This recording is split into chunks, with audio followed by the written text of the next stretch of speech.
আর্টিটেক 24 এর আজকের ভিডিওতে সবাইকে স্বাগত জানাচ্ছি।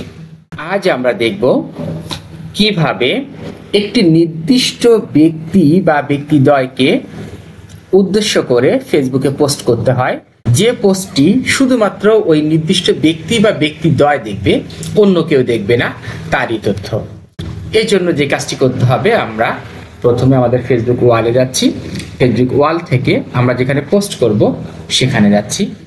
এখান থেকে আমি একটি ফেসবুকে পোস্ট করব। ধরুন আমি এই ছবিটি পোস্ট করব।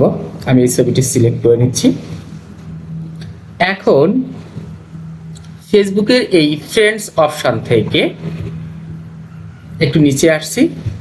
এখানে দেখুন স্পেসিফিক ফ্রেন্ড, এখানে যদি আমি টিকমার্ক করি, এখন আমার ফ্রেন্ড লিস্টে যারা আছে তাদের টোটাল নাম চলে আসবে।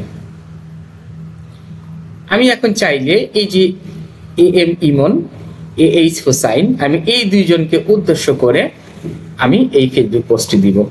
এই জন্য এই দুইজনকে উদ্দেশ্য করলাম। এখন আমি যদি নিচে চলে আসি, সেভ চেঞ্জ, ডান। এখন আমি পোস্ট করে দিলাম। এখন আমার এই পোস্টটি শুধুমাত্র ওই দুইজন ব্যক্তিই দেখবে আমার ওয়ালের, আর কেউ দেখবে না। ধন্যবাদ আমার সাথে থাকার জন্য। এরকম নিত্য নতুন টিপস পেতে আমার চ্যানেলটি সাবস্ক্রাইব করুন, শেয়ার করে অন্য বন্ধুদের দেখার সুযোগ করে দিন।